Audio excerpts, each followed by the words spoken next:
Nationalism in Europe part 6। इस video में अपन बात करेंगे नेशनलिज्म एंड इंपीरियलिज्म के बारे में। नेशनलिज्म का मतलब सिंपल है, देश के प्रति पैट्रियोटिक फीलिंग होना और देश को सबसे ऊपर रखना।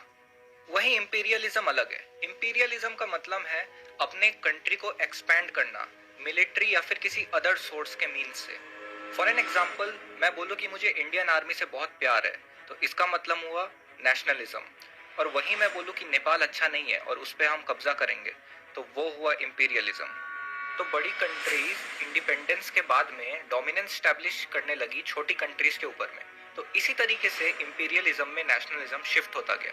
तो अब अपन बात करते हैं बल्कन्स रीजन के बारे में। इस रीजन में ज्योग्राफिक के साथ साथ में एथनिक वेरिएशन भी था, मतलब लोग आपस में बहुत डिफर करते थे कल्चर में।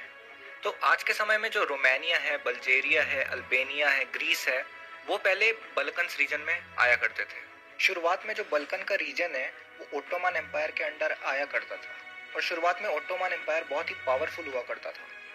पर अब समय के साथ साथ ओटोमन एम्पायर कमजोर होता गया और काफी कंट्रीज अलग होती गई और अपना इंडिपेंडेंस डिक्लेयर कर दिया।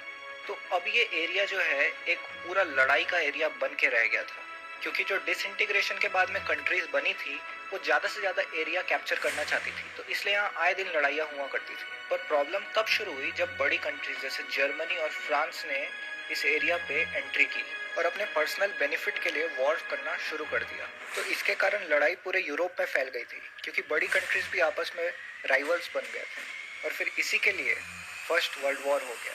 तो अब अगला पार्ट आता है एंटी इंपीरियल फोर्सेस। कंट्रीज जैसे कि इंडिया और अफ्रीका, इन कंट्रीज में भी नेशनलिज्म के सेंटिमेंट जागृत होने लगे थे, पर उनका कारण था इंपीरियलिज्म।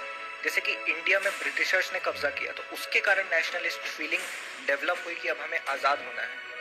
तो अब इंपीरियलिज्म एक वजह बन गया था नेशनलिज्म डेवलप होने का, और इसलिए फर्स्ट वर्ल्ड वॉर के बाद में काफ़ी कंट्रीज ने अपने आप को इंडिपेंडेंट घोषित कर दिया।